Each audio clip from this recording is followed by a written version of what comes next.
나도 하나님을 사랑합니다. 하나님 앞에서 나는 존귀한 자입니다. 내 옆에 있는 분도 존귀한 자입니다. 사랑합니다. 축복합니다. 우리 가정에 피부치들, 우리 자녀들, 우리 손자들, 손녀들 참 사랑스럽고 귀하지요.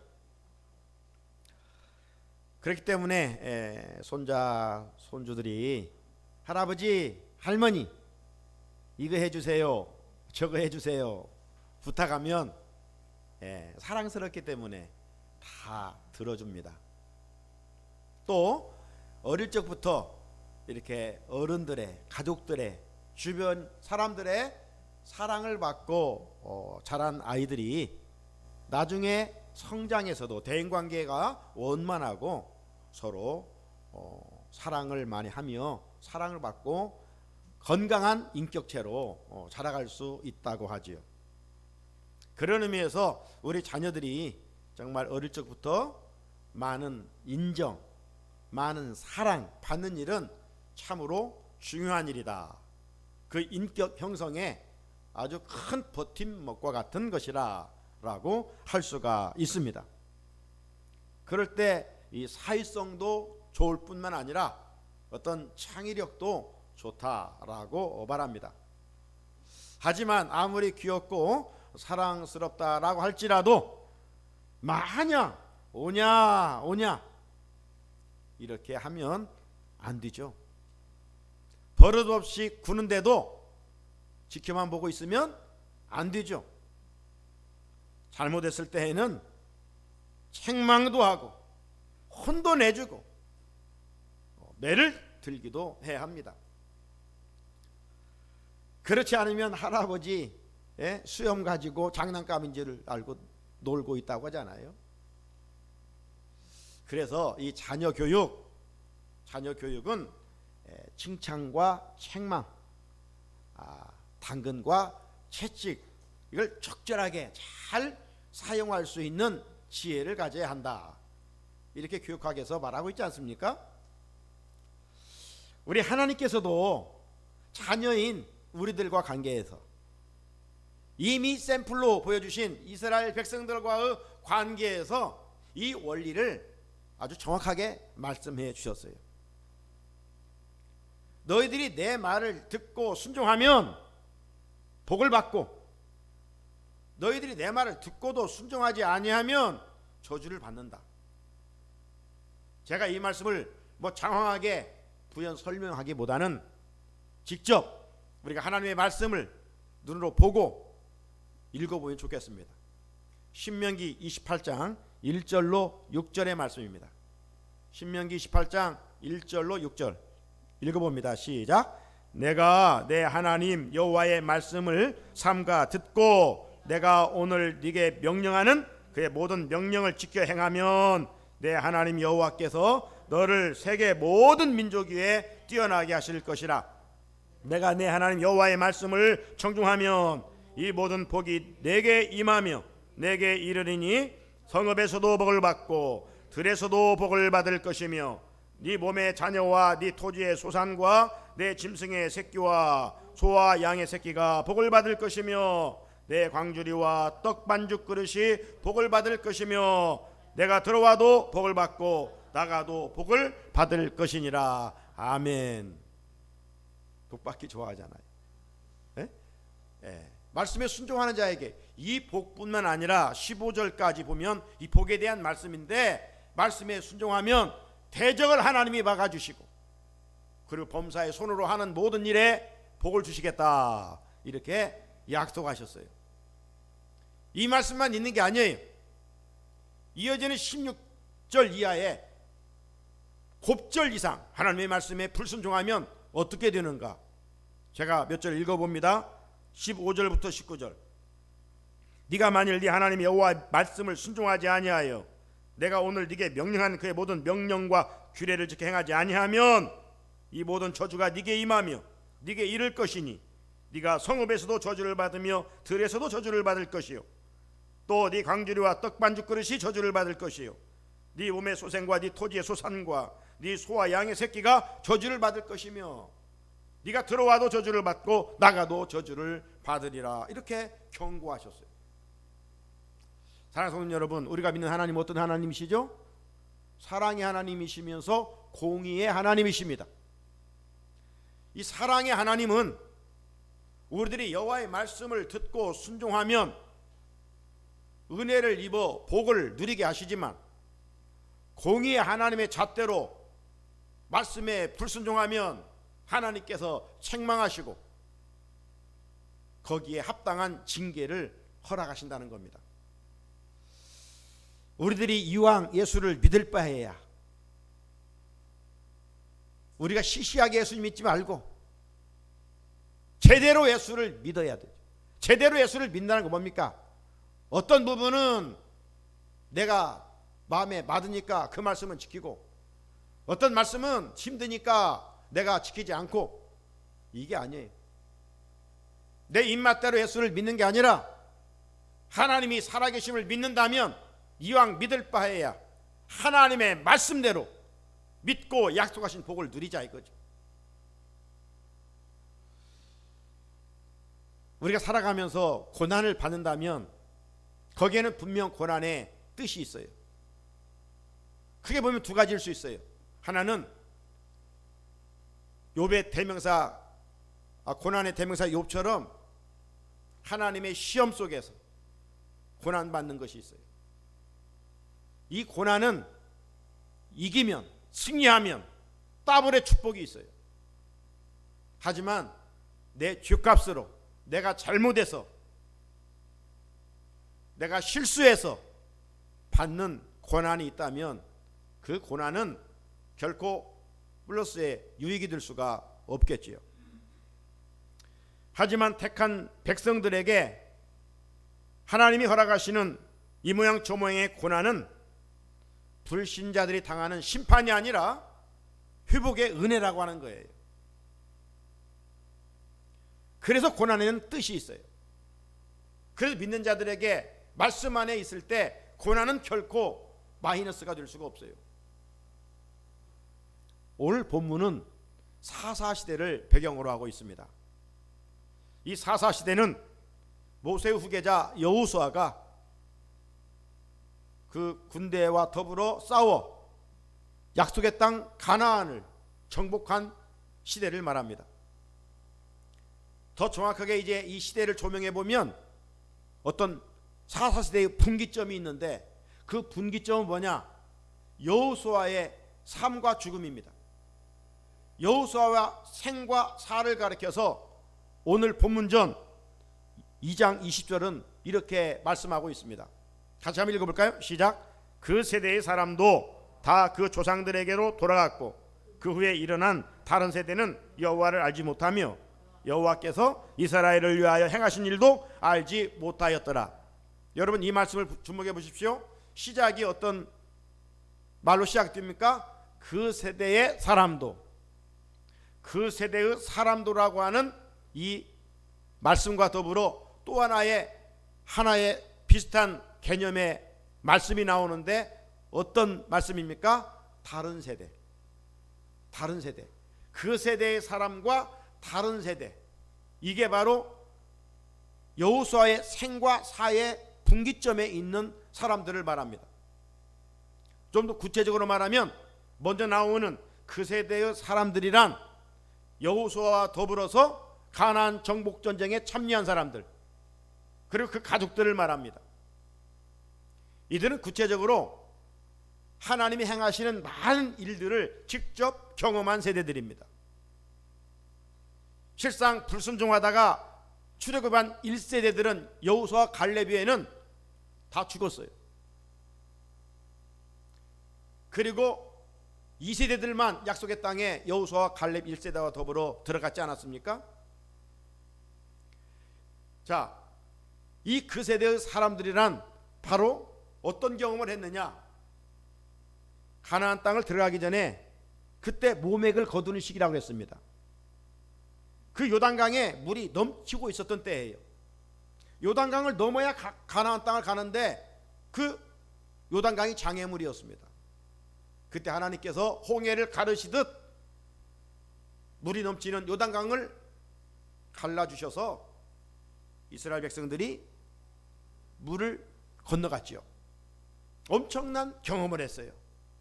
뿐만 아닙니다. 그것만 지나가면 평탄대로가 아니라 가장 큰 성 여리고성을 만났어요. 여리고성은 싸워 이길 수가 없어요. 근데 하나님께서 여호수아에게 명령하시기를 그 성을 돌으라는 겁니다. 하루에 한 바퀴씩. 마지막 7째 날은 7바퀴를 돌으라는 거예요. 이게 승리와 무슨 상관이 있습니까? 그런데 여호와 말씀대로 순종했더니 그 강한 여리고성이 와르르 무너졌더라. 하나님이 하시는 것이죠. 순종을 보시고. 자, 그 다음에 아이성이죠. 아이성은 너무 작아요. 이름처럼 아이같이. 그래서 3,000명만 보냈어요. 싸울 것도 없고 식은 죽 먹기다 생각해서. 결과는 어떻게 됐습니까? 대패배입니다. 아간이라고 하는 사람 때문에 대패배를 했어요. 이들은 강한 여리고성을 싸워서 이긴 경험도, 또 아이성과 패배의 이런 쓴 잔도 신이 하나님이 하신 일들을 경험한 세대들이에요. 그래서 이들은 하나님을 나름 잘 경유를 했습니다. 세월이 흘러가면서 이들은 다 조상들에게로 돌아갔다, 죽었다 이 말이죠. 자, 그런데 문제는 어디부터 이어집니까? 그 다음에 나오는 그 후에 일어난 다른 세대입니다. 다른 세대. 이 다른 세대는 오늘 성경을 보게 되면 하나님을 알지 못한 세대라고 말하고 있어요. 이들은 가나안의 이방 문화에 물들어 살아간 사람들입니다. 하나님을 제대로 섬기지 아니하고 적당하게 예수를 믿은 사람, 하나님을 섬긴 사람들이에요. 왜 이렇게 이런 일들이 일어났을까요? 부모들이 그 자녀들에게 하나님이 하신 일들을 알려주지 않았기 때문에 신앙에 단절이 오고 말았습니다. 하나님이 그 선조들에게 행하셨던 역사들, 애굽에서 어떻게 출애굽하게 하셨으며 광야 40년을 어떻게 하나님의 은혜로 살아왔으며 요단강을 어떻게 건넜으며 그 강한 성들을 어떻게 싸워 이겼으며 가나안의 7족속과 싸워 어떻게 지금 우리가 살고 있는 이곳에 있게 됐는가? 이런 하나님이 하신 일에 대해서 자녀들에게 잘 전수하여 그 하나님을 섬기도록 해야 할 텐데 사는 일이 급급한 나머지 가정마다 신앙의 대가 이어지지 못하였습니다. 여기서부터 이스라엘의 비극은 싹이 트고 있었던 것이죠. 사랑하는 여러분, 세상 사람들의 가정에 가장 큰 문제는 재물이 없다, 권력이 없다, 배우지 못했다, 이런저런 이유를 댈 수 있어요. 물론 우리에게도 그런 이유도 충분히 될 수가 있어요.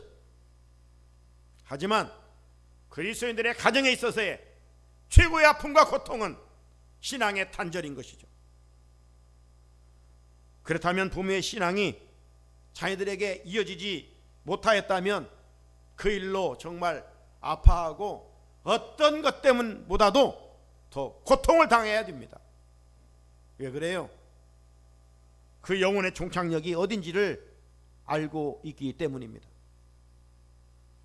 세상에서 출세한 그것으로 좋아할 일이 결코 아니라는 거요. 그건 잠깐이에요. 하나님을 믿지 않고 천국을 믿지 않는다면야 이건 별 문제예요.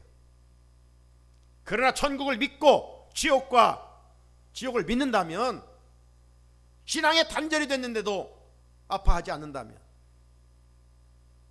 그건 영적인 문제가 있는 것 아니겠어요? 그리스도인들은 주의를 제대로 지킬 수 없음에 지난 주일 말씀드린 것처럼 아파하고 고통당해야 돼요. 대충 신앙생활하는 건 아니에요. 그래서 하나님은 형식적인 신앙생활하는 종교인들을 가장 반복하여 책망하시지 않았습니까? 그런데 여러분 기억할 것은 하나님은 항상 진노 중에도 은혜와 긍휼을 베푸시기를 원하시는 하나님이셔요. 그래서 하나님의 책망은 분명한 목적이 있어요. 어떤 목적이 있느냐? 저주가 아니라 깨닫고 회개하여 하나님께 돌아와 하나님이 약속하신 은혜를, 복을 누리게 하기 위함인 거예요. 그래서 하나님은 우상 숭배를 한 이 다른 세대, 이 다른 세대를 향해 하나님이 그의 손으로 계속해서 돌아오도록 깨닫도록 재앙을 내리셨어요. 재앙으로 회개하고 부르짖을 때마다 이 사사시대를 보게 되면 하나님이 그 부르짖음의 소리를 들으시고 사사들을 세우셔서 그 민족의 재앙을 다 물리쳐 주시고 그 민족의 평화를 오랫동안 보장해 주셨어요. 여러분, 사사시대의 원리는 그때만으로 끝난 것이 아니라 21세기 오늘의 시대도 그대로 적용되고 있는 거예요. 다른 말로 표현해보면 말씀으로 순종하는 자에게는 하나님의 손으로 은혜를 내려주시지만 말씀에 불순종하면 하나님의 손으로 재앙을 내리십니다. 하지만 이 재앙은 불신자들에게, 하나님 없이 살아가는 자들에게 내리시는 저주, 심판이 아니라 징계입니다. 징계. 여러분, 징계는 미워서가 아니라 사랑하기 때문이잖아요. 자녀들이 잘못했을 때 잘 되라고 책망합니다. 때로는 매를 들어 혼을 냅니다. 왜 그래요? 자녀를 사랑하기 때문이죠. 사랑하기 때문에. 히브리서 12장 6절 한번 같이 읽어볼까요? 시작. 주께서 그 사랑하시는 자를 징계하시고 그가 받아들이시는 아들마다 채찍질 하심이라 하였으니 아멘. 이 말씀에서 보면 주님께서 사랑하는 자녀를 징계하는 거예요. 그리고 아들이기 때문에 채찍질한다는 겁니다. 그렇다면 징계는 또 하나의 하나님의 사랑의 표현이라고 할 수가 있겠죠. 오늘 본문절 사사기 2장 2절로 3절에 보면 이런 말씀이 있어요.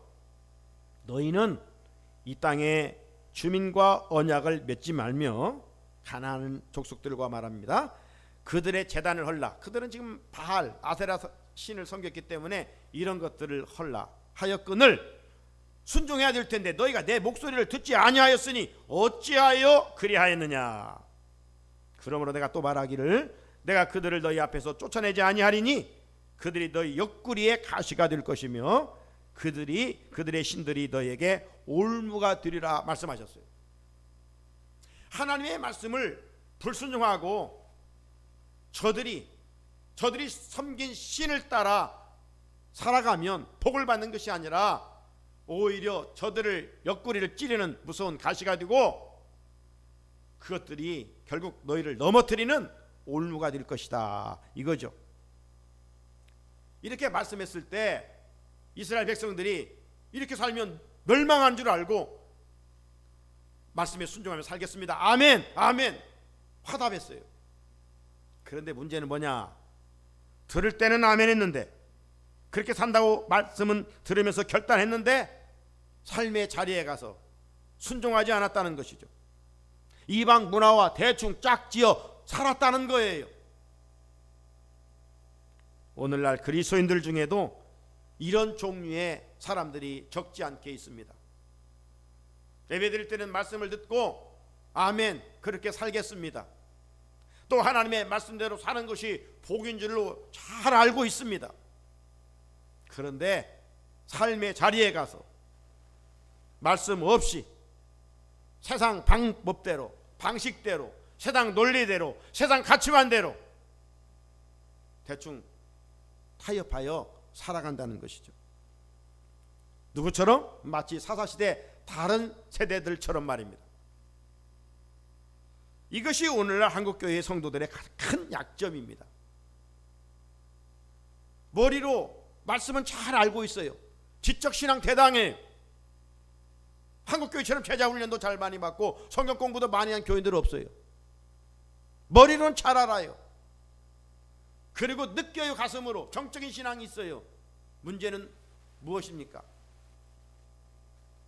지정인이 있는데 의가 없어요. 행위가 없어요. 행함이 없어요. 그렇다 보니 주님의 참된 제자로 살지 못하고 썬데이 크리스찬으로 머물 때가 있어요. 교회 안에서만 예수를 잘 믿고 삶의 자리에 가서 6일 동안 더 세상에서 빛과 소금의 사명을 감당해야 되는데 그렇지 못하고 세상 사람들과 더불어 살아간다 이 말이죠. 그렇게 살아가면 하나님께서 그들에게 복을 주시겠느냐? 오늘 본문은 그걸 보여주는 겁니다. 오늘 본문은 이 다른 세대들의 타락한 삶을 잘 보여주고 있어요. 11절에 이스라엘 자손이 여호와 목전에 악을 행하여 바알들을 섬기며. 왜 이런 영적 비극이 일어났다고 말씀했습니까? 신앙의 단절로 다른 세대들이 하나님을 버렸기 때문입니다. 본문을 보면 이스라엘 백성들이 하나님을 버렸다는 말씀을 강조합니다. 12절에 애굽 땅에서 그들을 인도하여 내신 그들의 조상들의 하나님 여호와를 버리고, 여호와를 버렸어요. 13절에도 곧 그들이 여호와를 버리고 헌식자처럼 여기까지 인도하신 하나님을 버려버렸어요. 여러분, 우리 인간은 하나님의 형상으로 지음받은 존재예요. 이 말은 인간은 종교성이 있다는 말이죠. 그래서 하나님을 섬기지 않으면 그 무언가를 섬기게 되어 있어요. 나는 아무것도 섬기는 것이 없다, 이렇게 말을 하지만 다 무언가를 붙들고 섬기고 있어요. 이게 인간의 종교성이에요.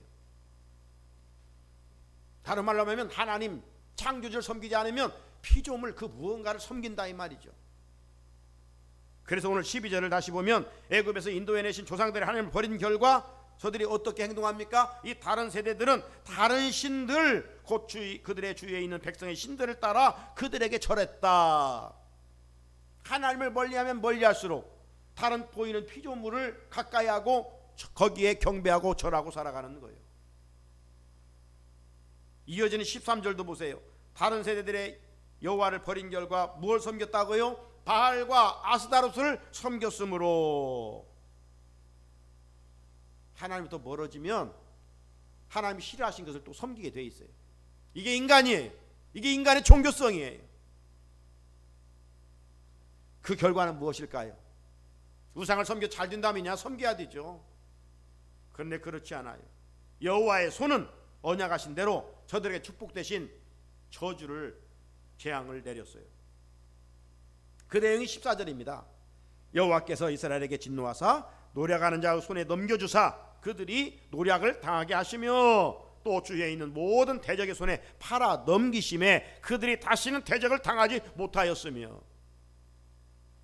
하나님의 말씀에 불순종하니까 하나님께서 대적을 세우시고 그들로 하여금 이스라엘을 삼키게 하셔서 그들을 짓밟게 했습니다. 하나님이 넘겨주셨다는 겁니다. 하나님의 말씀에 불순종하면 우리 소유하는 것을 하나님이 한순간 다 넘겨줘 버려요. 여러분, 사랑하는 자녀들이 잘못하여 부모가 매를 들고 자녀를 때릴 때 자녀는 아파서 눈물을 흘리죠, 눈에서.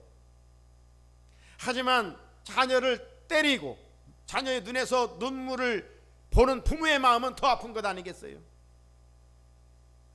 자녀의 눈에는 눈물이 난다면 부모의 눈에는 피눈물이 나는 거예요.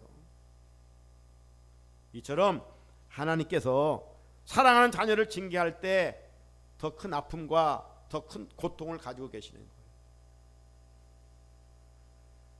하나님의 고통이 구체적으로 나타나는 곳이 십자가이죠. 하나님께서 타락한 인간을 죄에서 구원하시게 하여 당신의 아들을 세상에 보내주셨어요. 그리고 인류의 죗값을 대신 짊어지게 하시고 그곳에서 정말 모진 고난을 당하셨어요. 그 고난을 당하신 모습을 성부 하나님이 바라보실 때 그 마음이 얼마나 갈기갈기 찢겨지셨겠습니까?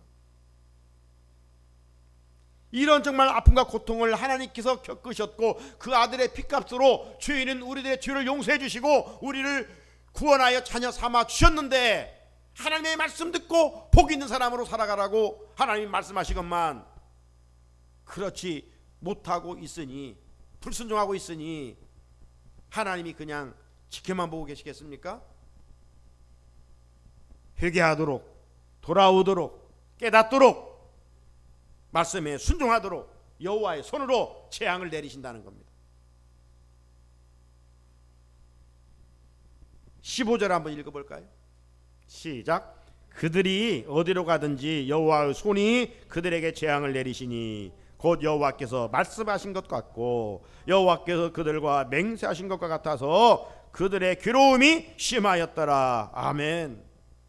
여호와의 손이 우리가 어디를 가든지 축복의 손으로 와야 되는데 이 말씀에 보게 되면 우리가 어디를 가든지 여호와의 손이 그들에게 재앙을 내리셨다는 거예요.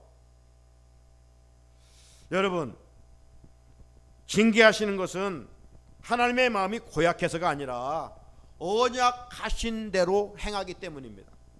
어떤 언약을 했어요? 하나님의 말씀에 순종하면 복을 받고 하나님의 말씀에 불순종하면 저주를 받을 것이다. 그 약속대로 지금 하나님이 하시는 거예요. 그러면 환난 중에 이스라엘 백성들이 깨닫고 철저히 회개하고 여호와께 돌아와야 될 텐데 저들은 하나님 아버지의 사랑을 거절하고 계속 육신의 소욕과 보이는 우상을 따라 살았다는 거예요. 그 결과 여호와의 손으로 재앙이 찾아왔고 저들의 괴로움은 심하였더라. 이렇게 말씀합니다. 사랑하는 성도 여러분, 문제가 없을 때 하나님을 잘 섬겨야 됩니다. 문제가 없을 때 하나님 잘 섬겨야 돼요. 문제가 없을 때 하나님께 더 간절히 부르짖고 기도해야 돼요. 어떤 문제가 해결돼서 하나님께 감사하는 것도 귀하지만 평상시 감사 잘하고 일이 잘 뜰 때 배나 더 감사해야 돼요. 이런 성도가 정말 성숙한 주님의 제자입니다. 그런데도 어리석게도 깨닫지 못하여 자기 마음대로 자기 생각대로 행동합니다. 마치 목자의 음성을 듣지 않고 홀로 이곳저곳 다니다가 깊은 구덩이에 빠지는 양과 홀로 다니다가 수풀에 걸리는 양처럼 말입니다. 우리들이 주님의 음성을 듣지 않고 내 마음대로 살게 되면 결과는 뭘까요? 하나님으로부터 가까워지는 것이 아니라 하나님으로부터 점점 멀어집니다. 하나님을 멀리하여 간격이 넓어지면 그 틈에 마귀가 찾아오는 거예요. 우리가 매일 믿음으로 살겠습니다. 그리고 하나님을 찾는다는 것은 어떻게 산다는 겁니까? 최대한 하나님과 우리 사이의 간격을 좁히며 살겠다는 거예요. 여러분, 이것이 사랑의 관계 아니에요? 둘이 하나가 되는 것, 이게 사랑의 관계입니다. 부부 사이가 좋으면 어때요? 늘 그림자처럼 가까이 하는 겁니다. 그런데 사이가 안 좋으면 어때요? 마음과 육체가 멀어져요. 멀어진 틈을 타 마귀가 찾아와 불순한 생각들을 갖게 하여 죄를 짓게 하는 것이죠. 하나님은 사랑하는 자녀들이 말씀을 멀리하고 세상과 더불어 살아가면 됐다 모르겠다, 네 마음대로 살아라, 이렇게 하지 않으십니다. 왜? 그분이 우리를 택하였기 때문에. 우리 자녀들 어디 저 해외가 있다고 할지라도 우리 마음에 늘 있잖아요. 내 곁에 있잖아요. 아파하는 자녀가 있다면 더 그런 마음이 있잖아요. 하나님의 말씀대로 살고 복을 받아야 할 자녀가 그렇지 않을 때 하나님은 유면하는 것이 아니라 어떻게 해요? 가까이 계시는 거죠. 그러면서 깨닫도록 주님의 손으로 재앙을 내린다는 겁니다. 따라서 우리가 어떤 아픔과 시련을 겪고 있을 때 쉽게 환경을 탓하거나 누구를 원망할 일이 아니라 내가 하나님 앞에서 지금 어떤 말씀에 불순종하고 있는가, 그 거룩한 거울 앞에 우리 자신을 비춰봐야 합니다. 내가 당하는 고난이 하나님이 시험의 고난이라면 그 시험을 패스했을 때 영적인 성장과 성숙이 축복이 열매가 있지만 내가 당하는 고난이 죗값이라면 빨리 회개하고 돌아와서 은혜의 자리로 와야 할 것 아닙니까? 불순종으로 인한 고난인데 그 고난은 사랑의 다른 모습인 징계입니다. 성경은 우리에게 분명히 말씀합니다. 여호와께서 하시는 징계를 가볍게 여기지 말라고요. 잠언 3장 11절 내 아들아 여호와의 징계를 경히 여기지 말라. 그 꾸지람을 싫어하지 말라. 징계를 좋아할 사람은 한 사람도 없어요.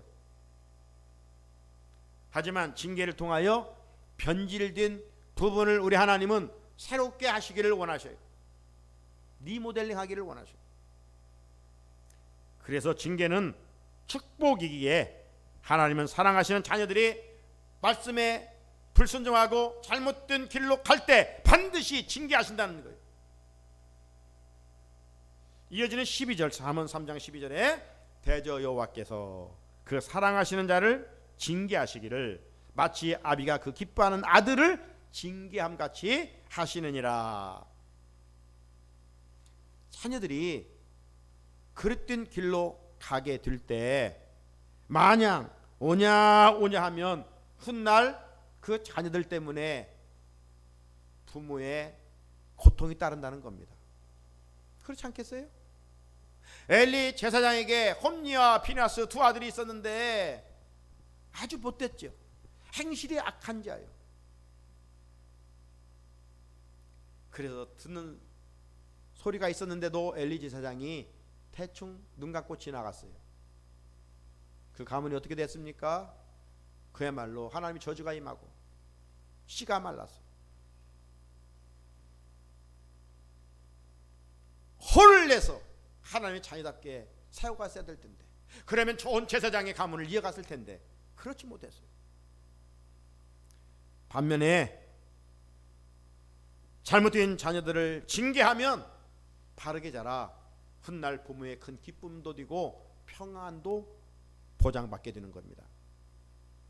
잠언 29장 17절이 그런 말씀이에요. 네 자식을 징계하라. 그리하면 그가 너를 평안하게 하겠고 또 네 마음에 기쁨을 주리라. 하나님께서 자녀인 우리들을 너무 사랑하기에 징계하신다는 거죠. 그러므로 성도는 고난 중에 원망할 일이 아니라 감사해야 돼요. 욥의 친구 엘리바스는 볼지어다 하나님께 징계받는 자에게는 복이 있나니 그런즉 너는 전능자의 징계를 업신여기지 말지니라. 징계받는 일은 기쁘지 않지만 결과는 항상 좋은 열매를 맺게 되어 있어요. 그래서 히브리서 기자는 히브리 12장 11절에서 무릇 징계가 당시에는 즐거워 보이지 않고 슬퍼 보이나 후에 그로 말미암아 연단 맞는 자들은 의와 평강의 열매를 맺느니라 말씀하셨어요. 징계는 결국 평강의 열매를 맺는다는 거예요. 지금은 좀 고통스럽지만 깨달을 때 정말 상상할 수 없는 평강의 열매를 하나님이 맺게 하십니다. 하지만 징계를 거부하고 계속 그릇된 길로 가면서 원망하면 여호와의 손으로 재앙은 끊임없이 이어진다라고 경고하고 있습니다. 다른 세대들이 여호와를 버리고 바알을 섬겨 여호와의 손이 재앙을 입었다면 이제 우리는 그 다른 세대들이 우리의 교과서가 되어야 하지 않겠습니까? 그렇다면 이 시대에 우리의 바알은 무엇인가? 저들이 하나님을 버리고 바알을 섬겨서 그런 징계를 임했는데 우리가 섬기고 있는 이 시대에 바알은 무엇인가? 무엇이 하나님으로부터 자꾸 우리를 멀어지게 하는 것일까? 오늘의 현실 속에서 영적인 나태함, 영적인 게으름, 이런 것일 수도 있어요. 하지만 당시 가나안 문화와 맥을 같이 해본다면 물질 우상입니다. 당시 가나안의 대표적인 우상은 풍요의 신 바알이었습니다. 하나님께 저들에게 재물을 얻을 능력을 주셨다고 그랬어요. 그런데 저들은 깨닫지 못하고 어리석어서 바알을 섬기면서 바알이 땅에 비를 내려 그들을 축복하는 줄 알았어요. 큰 착각이었죠. 그리고 저들은 스스로 노력해서 물질을 모은다고 생각하였기에 보이는 물질을 하나님보다 더 사랑하게 됐던 것이죠. 이것이 결과적으로 저들의 물질 황금 만능주의가 돼서 옆구리를 찌르는 무서운 가시가 되었던 것입니다. 자, 그렇다면 오늘 우리 성도들에게 이 물질관을 바로 가져야 돼요. 늘 반복해서 말씀드리지만 물질의 주인은 내가 아니라 하나님이라는 거예요. 하나님이 주인이에요. 물질만 합니까? 우리는 모든 것의 주인은 하나님이라고 고백하는 거예요. 이 고백이 잘못되면 우리 신앙은 전체적으로 흔들려요. 신본주의가 아니라 인본주의로 흘릴 수가 있어요. 적당하게 예수 믿을 수 있어요. 그럴 때 우리는 청지기의 의식을 가지고 살 수가 있는 것이죠. 그래서 하나님의 것을 온전히 구별하고 나머지도 선용하는 지혜를 가질 수가 있는 것이죠. 우리는 이 땅에 천년만년 살 존재가 아닙니다. 어찌면 우리 모두는 이제 살 날이 얼마 남지 않은 존재들이에요. 유한한 존재들이에요. 그리고 하나님 앞에서 어떻게 살았는가 그 앞에서 서는 날 결산할 때가 있을 거예요. 이런 면에서 우리들은 하루하루 종말 신앙으로 살아갈 수밖에 없는 것이죠. 오늘이라도 내 생명의 주관자이신 하나님께서 나를 부르신다면 우리는 모든 것을 놓고 갈 수밖에 없지 않습니까? 그렇다면 주어진 물질을 우리가 어떻게 선용하며 살아갈 것인가 답을 얻게 됩니다.